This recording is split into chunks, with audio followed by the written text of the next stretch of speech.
Hello, this is the Captain Paxo, welcoming you back to some more Dark Souls casual play. Ooh, gotcha. I'm looking forward to going through Blightown, because I'm one of the strange people who actually enjoys going through Blightown. Uh-oh. Haha, you missed.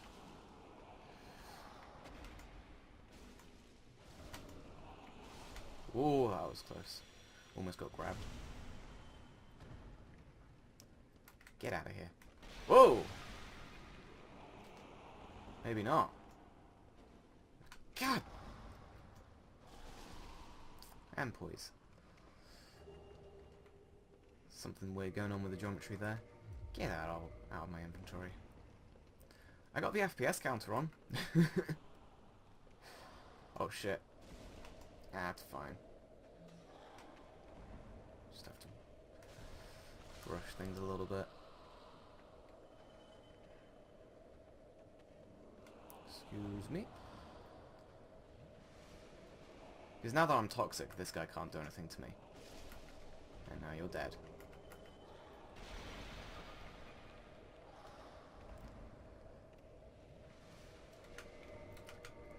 And thanks to the changing of order, it makes it a lot easier to go into my inventory and just woo, use it.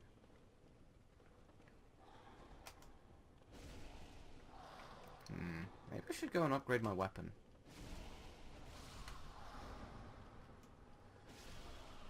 Do I have anything to upgrade my weapon with? No. Maybe I won't be upgrading my weapon anytime soon. Makes this a little bit more interesting. Yeah, I kind of like Blightown. Like, I like the atmosphere that it has. I like that it's technically kind of outside. It's just sort of like underneath the shelter of like the wall, or whatever wall this is underneath. But you still kind of got moments where you can see the sky. You know, it's that like hopeful light from above. Damn it! Ow! Stop it! Damn it! No. Oh! Oh, that one time where you miss omnidirectional rolling. I tried to roll forward and to the right, but in Dark Souls 1 you can only roll in 4 directions. Forwards, backwards, left or right. So... oh, that was scary. And because I was rolling as he grabbed me,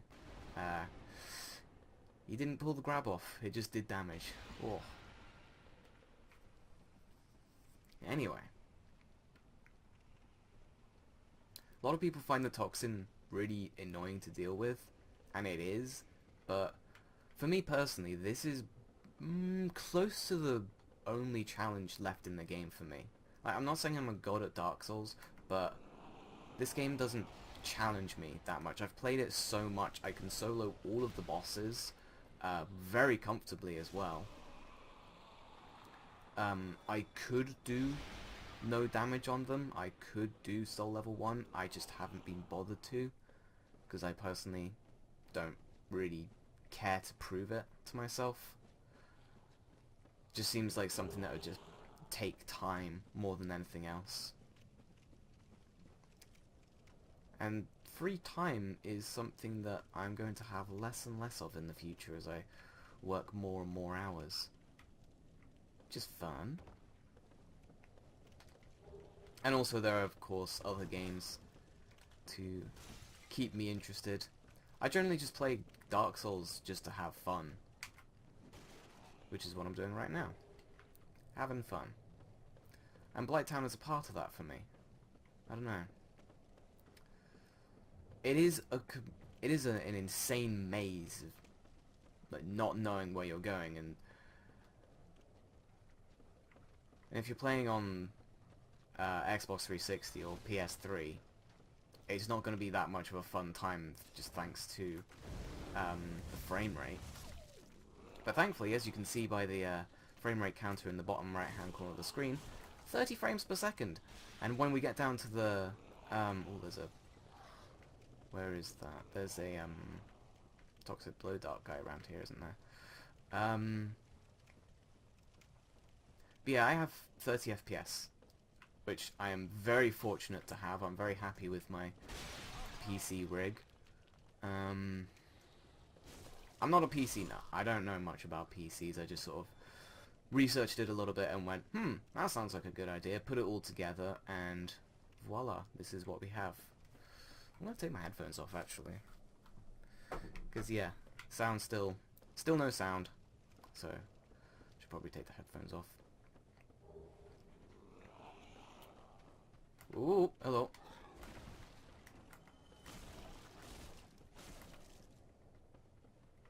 Yeah, that little bit can break if you're not careful. I think I've fallen down there once. I can't remember what is down there. You just slide down and there's probably not a death pit. That'd be pretty harsh if that is a death pit. Where is this toxic blow dart guy? I could have sworn there was one up here. No?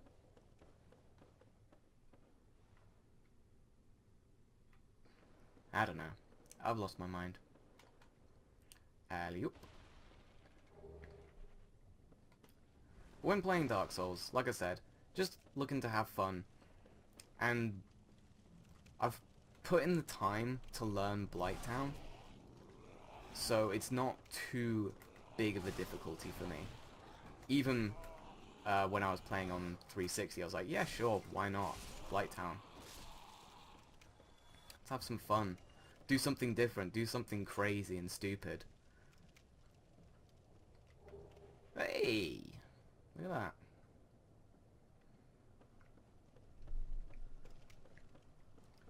So let's move forward.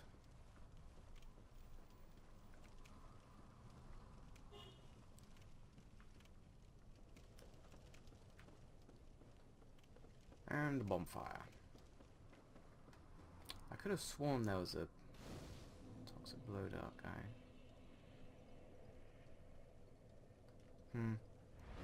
Probably is. I'll see him later. I should probably level up, shouldn't I? Gotta start getting towards that 16 strength.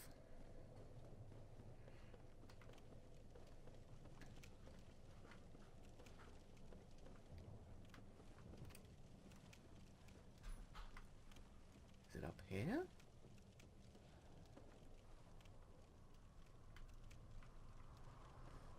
Of course I say that I've spent a lot of time. Get him! Oh! Ooh. Trying to learn Blightown, and then I'm like, oh, I'm lost. I don't know where I'm going.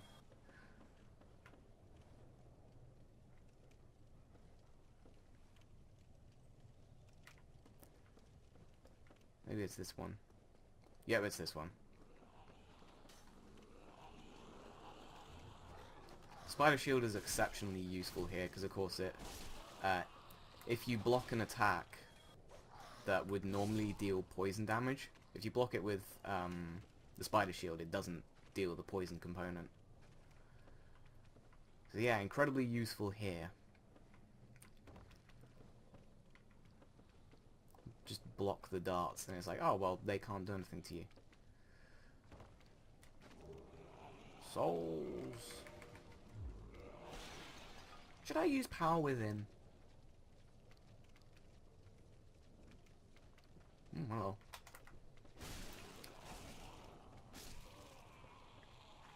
I'm using a lot of the heavy attacks because they do a lot more damage. And they're also quite useful. Horizontal swings, being able to cleave through multiple opponents. All that sort of good stuff. I should probably go kill that blow dart guy.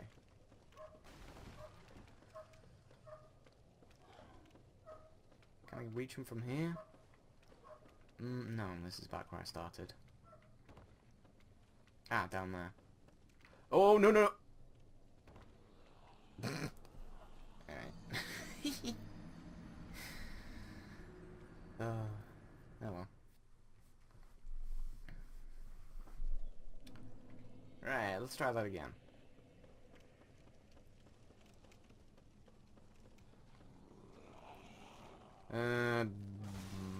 It'd be a good idea to get rid of the fire dogs, but when have I ever been about good ideas?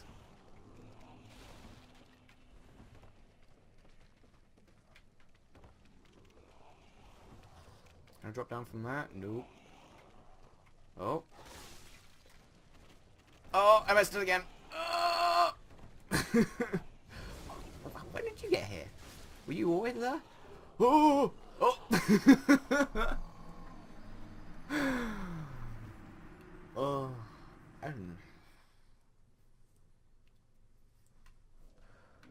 Oh, I love it. This is what I love about Dark Souls, you know. You can play for 4,000 hours and you still get your ass kicked in certain sections when you're not paying attention. Ow! Ooh. Oh, I've made a very wrong turn. This is where the eagle shield is. I'm gonna die.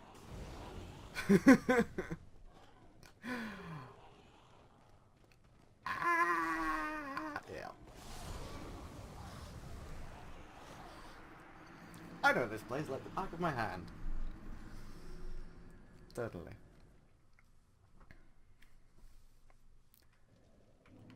Alright.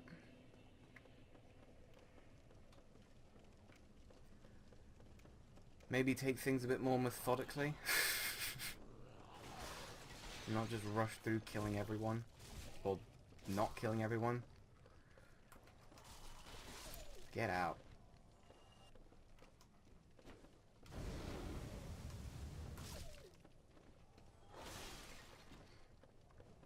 Alright, that's the fire dogs. Probably the most dangerous thing.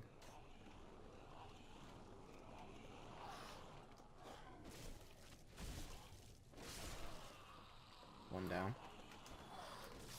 Two down.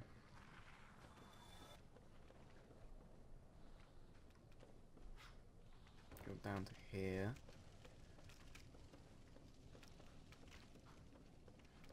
Leads us to that treasure. Ah, there's the ladder. Always look for the torches. I forgot to look for the torches. That's why I got lost. No, I do not want to get grabbed. Owie. Owie. Stop it.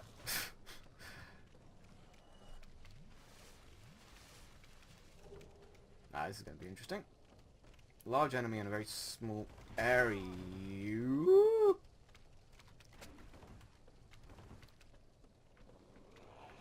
Is there not another enemy around here? Yep, there he is. Let's get rid of this guy first.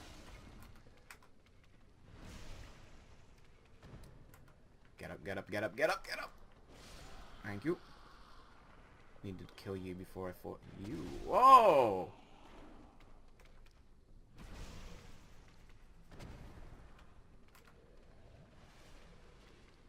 Ah, where'd you come from?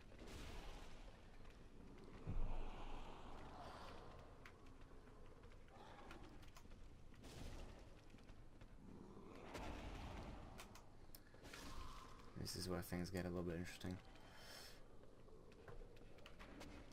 You gonna do a two-hitter? Nope.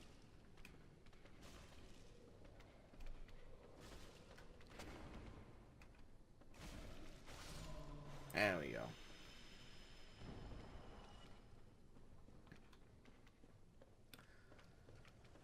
Alright.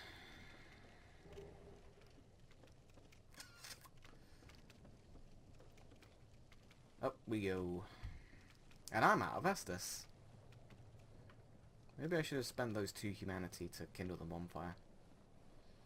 Get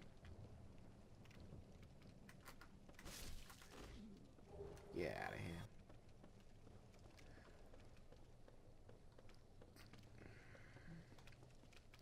Excuse me, I'd like to get up there. Thank you.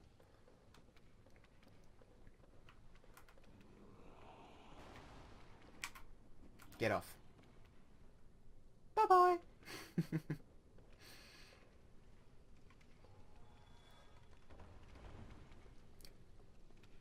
Should have taken the ladder, really. Alright, time to wail on you. And try not to get too close because it might suck you underneath it and instantly kill you. Because that has happened to me. For a very long time, I didn't actually know that this thing could actually attack you. This was the only way I knew how to get to it. But actually there's this way.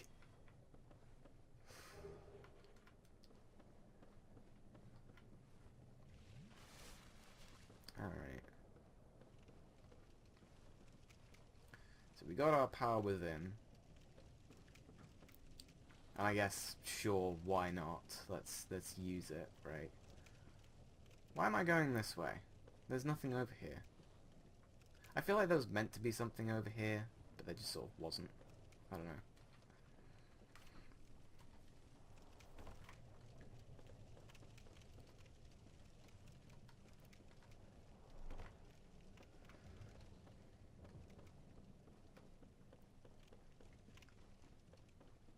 And down we go.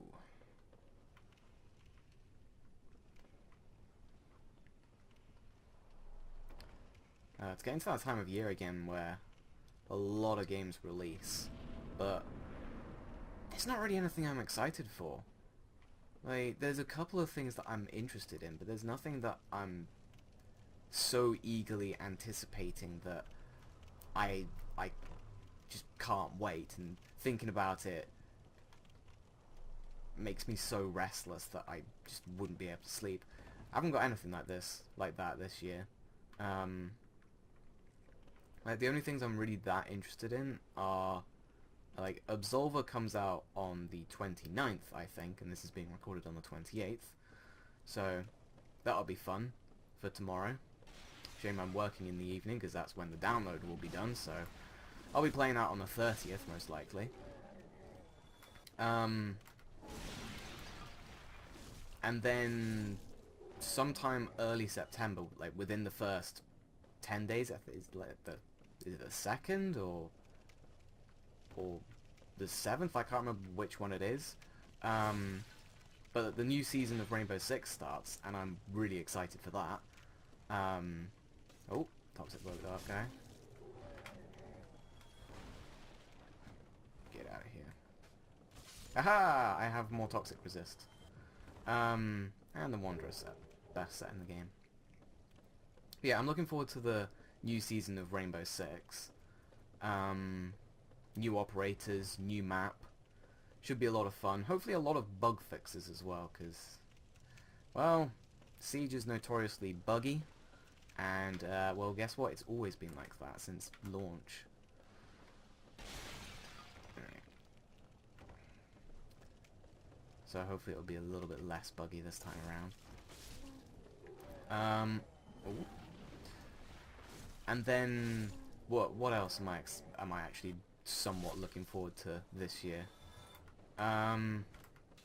Get over here, asshole mosquito. Come on. Die. Thank you.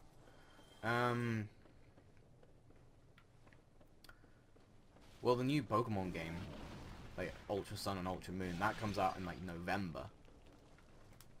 And I am definitely going to be picking that up.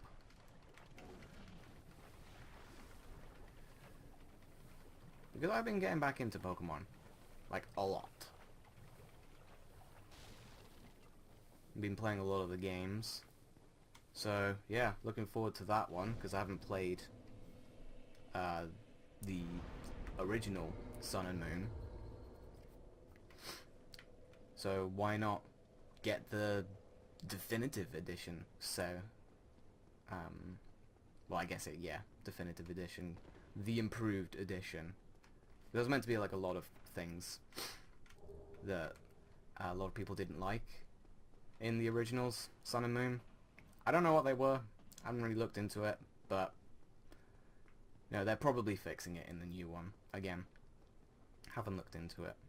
So considering that those three things are the highlights of this season, like Absolver, new season of Rainbow Six, and a Pokemon game, I mean, that's got to say a lot, hasn't it, about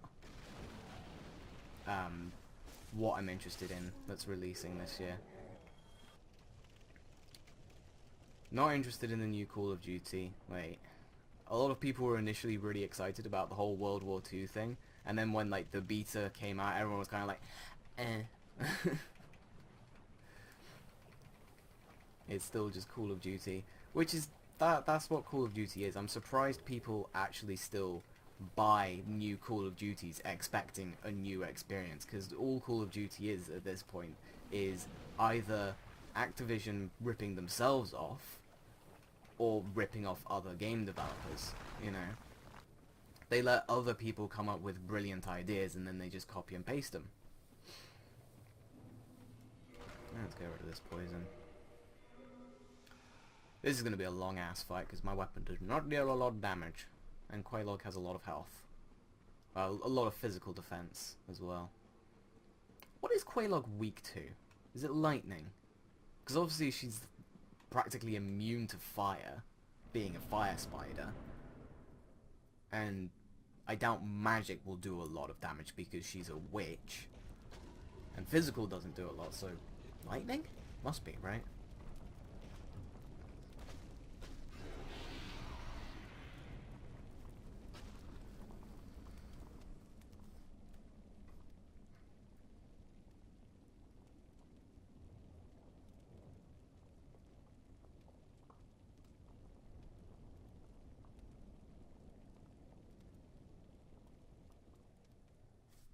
Alright. Let's see how much damage we do. Get out of the lava. Wait. Let me hit you. Let's do that. Just roll just in case it actually hits me. And how much damage? God damn it! 69! Oh yeah! Or was that 96? Did I just read that wrong? God! Not gonna be doing any damage if you keep hopping away. Yep, 69. Perfect.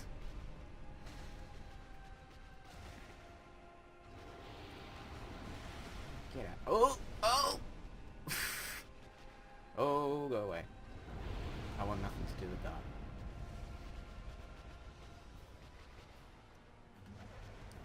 Wonder. Oh, I don't want to be too.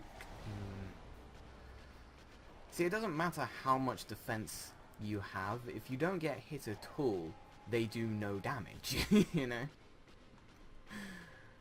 That's the thing. Ah! I thought I dodged it. Clearly not.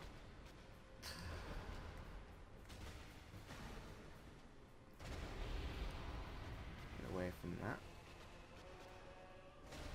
That's going to be a 90-degree one. Oh no.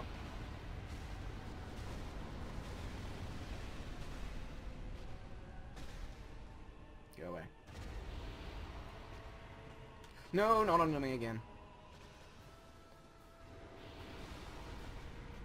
Alright. Do I have anything to throw at this woman? Ooh, go away.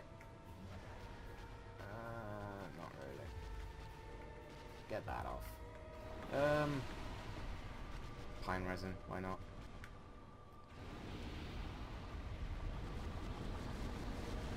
Probably put that on at the wrong time. You gonna jump at me? No. Good. You've been doing that far too much. There we go. 106.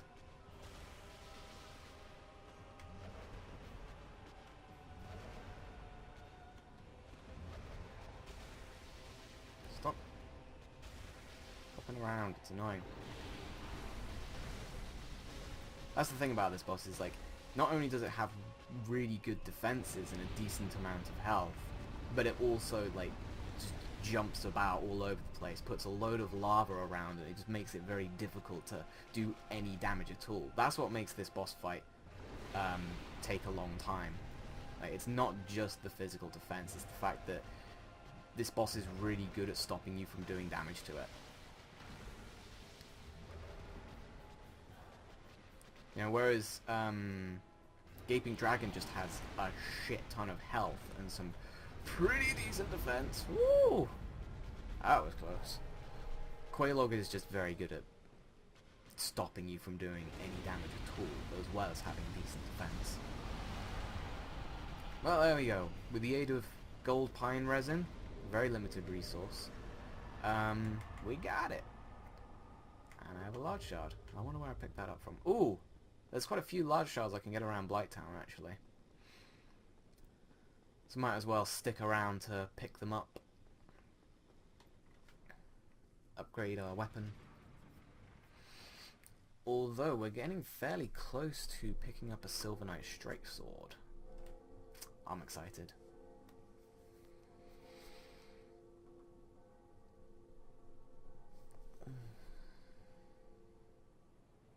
Oh, this was... Just thinking of the Bells of Awakening. Like, no, you've probably seen this. Thinking about the Bells of Awakening and like what they did with the Belfry Luna in Dark Souls 2.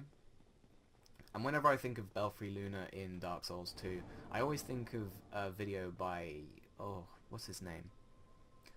Comrade Gunmad. He did a video called Belfried Luna. Fantastic video, fantastic PvP montage. Definitely the highest quality editing I've seen for any Dark Souls montage. Really well put together. Cheesy in the places that it needs to be cheesy just for the sake of humor, but not too cheesy to where you're questioning whether or not you should be cringing throughout the entire thing. And he's just a good PvPer in general. So it just makes for a really good video. Very entertaining. But after thinking about that, I think of, well, what happens when you ring the Belfry Luna bell? Well, you get to fight the Belfry Gargoyles. God damn. That fucking boss. Now, there's blatantly ripping off Dark Souls. And then there's blatantly ripping off Dark Souls and not knowing how to do it in a somewhat intelligent way. Because the reason why the Bell Gargoyles works is because you fight the first one, get it down to half health, and then the second one turns up, but the second one only has half health and has a lot less defenses. It's quite well moderated in terms of like the sort of fighting that you have to do. You have a big old open space where you can fight the first one, take as much time as you like, study the pattern of the boss, and then once you've sort of gotten comfortable enough with it to take it down to half health, you get to fight the second one, and it becomes a 2-on-1. You still got a massive rooftop to fight them on, and they're both at half health. It's just there's two of them, so it tests your target management skills. Like, do I target this one or do I target that one? Like, which one do I target? And like putting yourself in a position to where you can sort of kite them around and not get completely slaughtered by them. It kind of does that sort of thing. But then in Dark Souls 2, they're like, oh hey, have a Bell Gargoyle, and then like 30 seconds later, oh, have another Bell Gargoyle. Another 30 seconds pass by. Oh, here, have a third Bell Gargoyle. And it's like, hang on, why are there 3 enemies on my screen? Okay, I've killed one, and another one's just taken its place. Why? Why has another one just taken its place? And then it does it again, and then again, and all of a sudden you realise that you've had to kill 6 Bell Gargoyles whilst having to fight 3 of them at the same time. Like, constantly having 3 Bell Gargoyles on the screen at any given time. And it's just, it begs the question, like, the people who made Dark Souls 2, they seriously don't know what made Dark Souls 1 great, do they? They really don't. They just think, oh, let's just throw a bunch of enemies. Let's make it really, really difficult for the player. That's what people want. It's like, no, people want challenge, not brutal unfairness. And that was always the thing that really irked me about Dark Souls 2, is that they threw so many enemies at you for no particular reason other than they wanted to kill the player. They didn't want to teach the player any sort of lessons about like being able to target specific enemies, prioritizing targets like taking care of an archer before the rest of the mob, or just having to deal with it, kiting enemies around to an advantageous spot to be able to deal with multiple threats, or just introducing the player to a new kind of enemy by having them fight one of them, and then in the next encounter have them fight that same enemy but with enemies you've seen before, like only one or two, or just two of that one enemy, depending on how difficult that enemy is. You know, Dark Souls 2 is like if they do introduce you to a new enemy by having you fight one of them by themselves, the next encounter is like three of them, and it's just all like, what?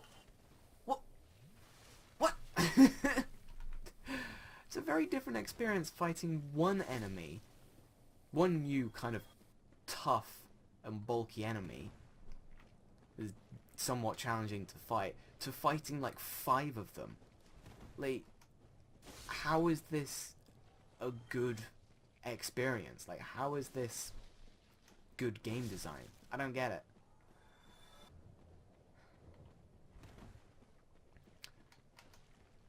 Get out of here. I don't know. Dark Souls 2 has always rubbed me the wrong way with how they manage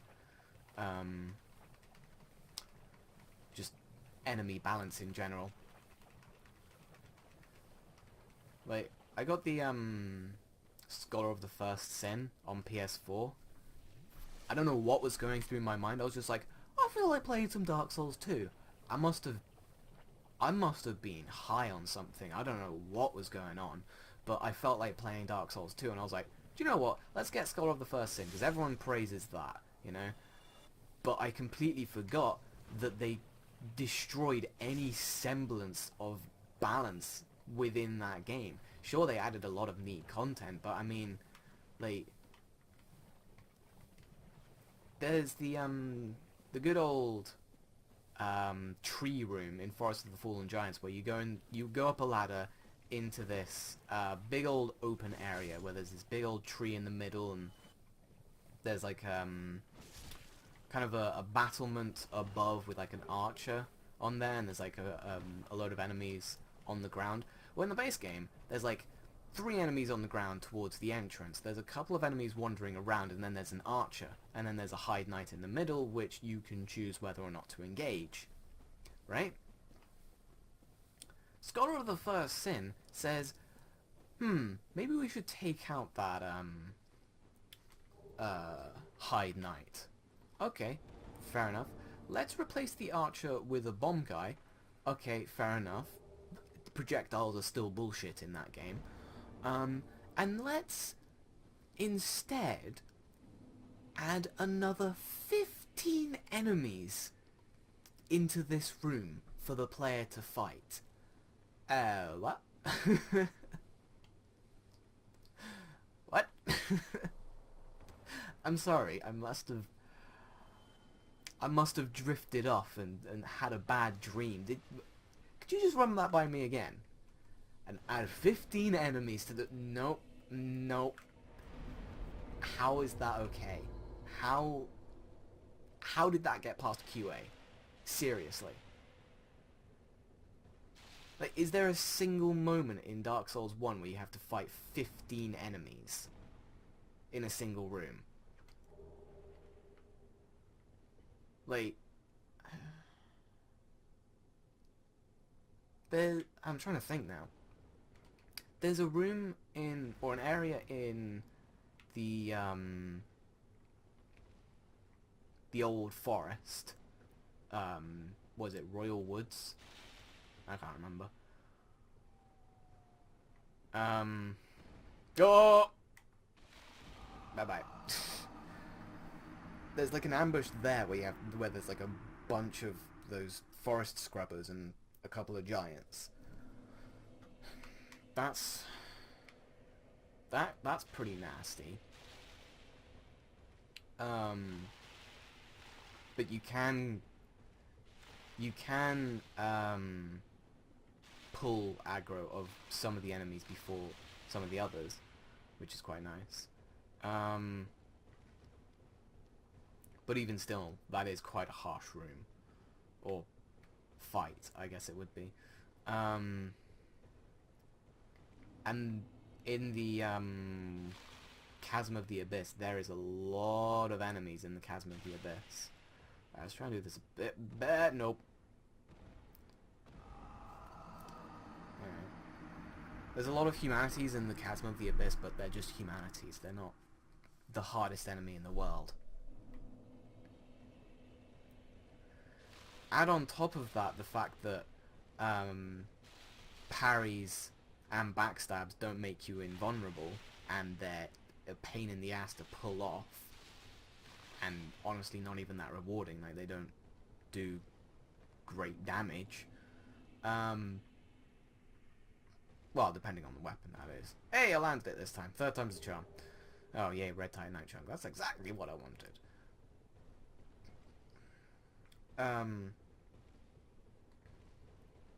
Well, especially at that stage in the game, your backstabs are probably not going to be doing that much damage. It's not a particularly pleasant fight, especially early on. And considering the rest of the level, like, if you try and run away, you get put in some positions where you kind of... It's a little bit difficult to just run from that fight, you know?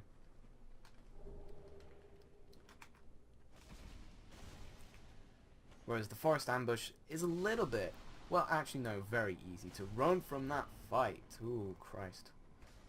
Nope, nope, nope, nope, no. Go away. Get out. Die. Please.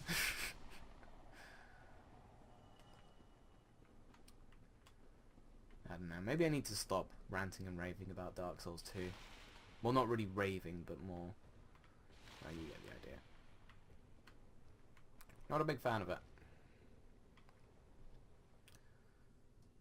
Do I want to go down to the Great Hollow? Is there actually a point? I do not think so. Well, we got the Chloranthy ring, which is very nice. Hold on.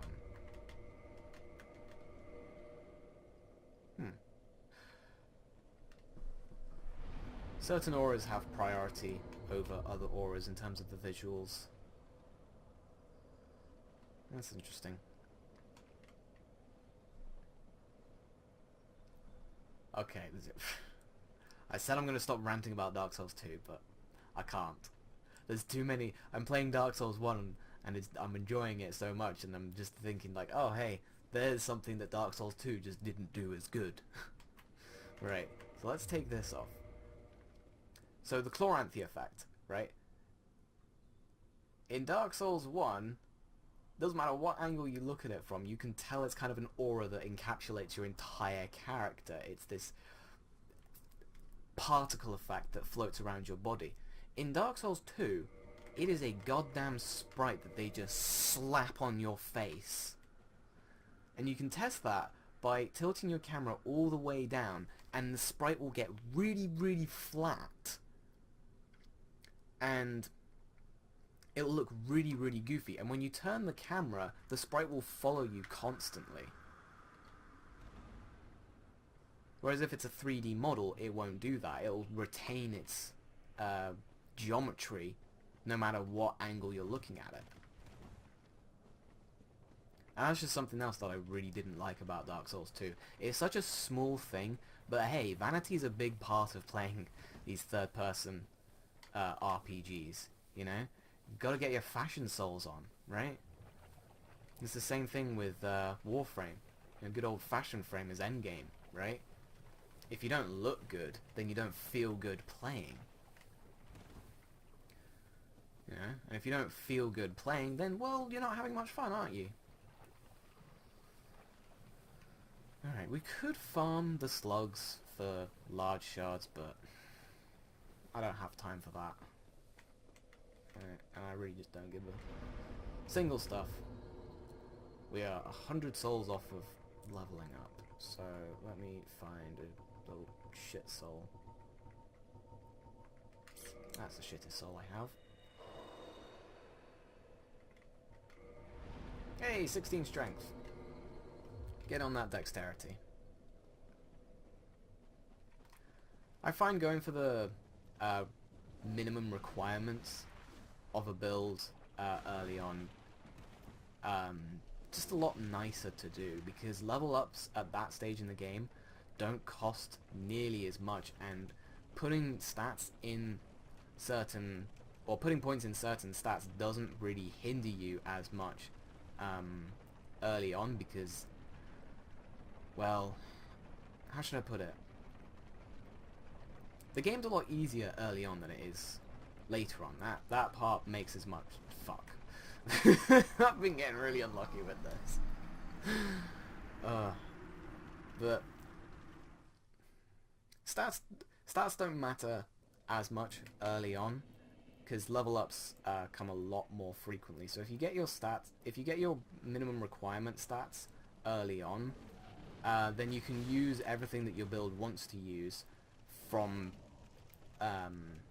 quite early on in the game, right? And then later on you're just powering up your character. Whereas if you decide to power up your character early on, sure, your character's probably going to demolish everything, but later on it's going to become a lot harder to get the things that you want for your build to work, because level ups are just a lot more expensive, and you're not going to be using the stuff that your build wants to use, so it's going to feel quite awkward and uncomfortable.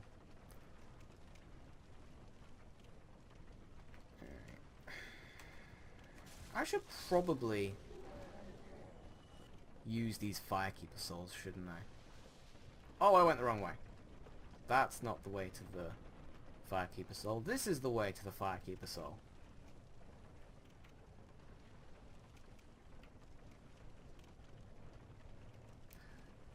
Thought I saw a floating hound, because sometimes the hound that's meant to be in like one of the water wheels, wherever it is, there it is. Sometimes that kind of floats in the place that it's not meant to. Come here. Ooh, excuse me. Get out of my face.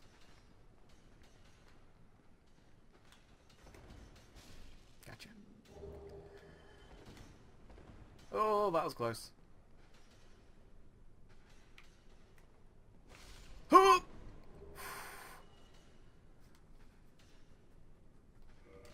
I don't have anything to throw.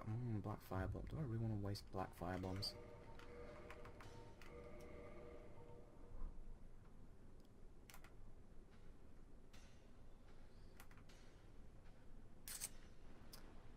Get out of here.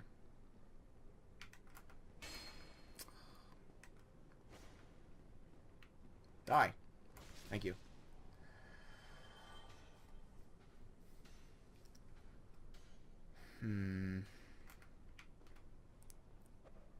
Ah, doesn't even come close. Stop it. Thank you. Uh-oh. Missed. My free aim is completely off. Hey, I landed on the bridge, though. Alright. Fuck that.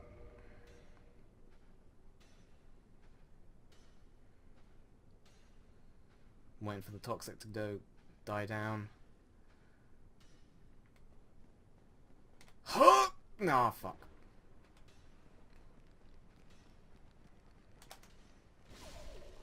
Ow! No! Attack! Grab it! I got it! Where's my item? Nah.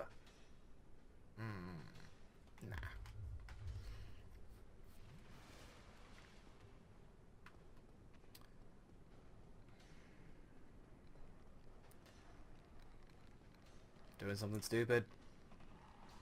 It paid off. Woo.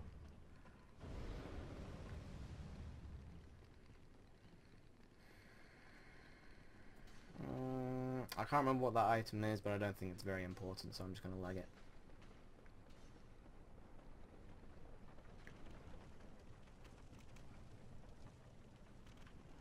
Alright. And that is Blightown. With mosquitoes that pass through objects. Great. That's probably one of the reasons why the frame rate is so shit. The lighting, all of like the reflection mappings of the water and the mosquitoes that can just fly through everything. Because that's one of the things that makes New Londo kind of hell in some areas, is that it's just trying to calculate all of the ghosts flying through objects. It can get pretty nasty. I've had my game hit 0 frames. Like, the game just froze for like 5-10 seconds. And then it started to slowly come back in very painful stop motion. I thought my game had crashed. I was like, what's going on? And then, oh, there's a frame. Oh, there's another frame. Okay, it's still alive. Okay. Holy Christ.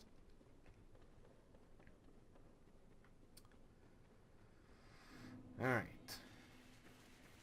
Valley of the Drakes. Could have gotten the storage straight sword. It was a pretty damn good faith weapon, especially early on. Could have gotten the Dragon Crest shield, which is one of the coolest looking shields in the goddamn game. And anyone who thinks otherwise is, well, you're just wrong, aren't you? What else is there? There's like Humanity, Spider Shield, Brigand Set, Red Tear Stone. Yeah, I don't really care.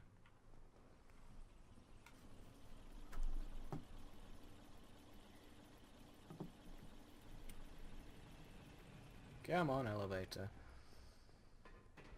Alright, so now that we've rung the 2 bells, Sen's Fortress is the next logical place to go. Could go down to the Catacombs, actually. Actually, I could grab the Astora Straight Sword and then take on the Catacombs, because, well, I'd have nearly enough faith to use the Astora Straight Sword. I think it's 10 faith, and I don't really want to put the points into faith yet, because I haven't decided if I'm going to be doing an int dex build or a faith dex build, because like I said, I've already got a faith dex build. Hello, people.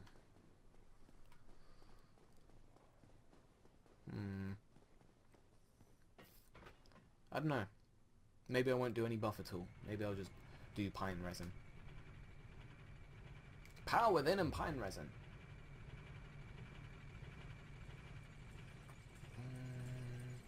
I don't know. I don't know. I don't know. I don't know.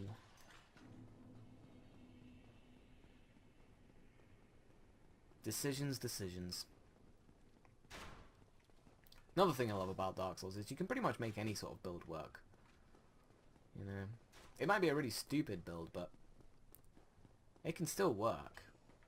There's all sorts of cool interactions you can do with, like, Sanctus and Power Within. That's a good one. Sanctus and, like, Replenishment. Good old Blessed build from Dark Souls 3. Still my favourite build. Rare Ember. Yeah, sure, Divine Ember. Didn't realise I never actually gave him that. Reinforce to +9. Sweet.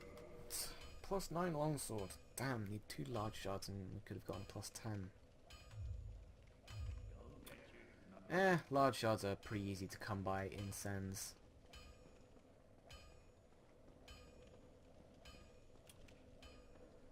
But, as I ponder about what sort of build this is actually going to turn into, I think I'll end the recording here. So, thank you very much for watching.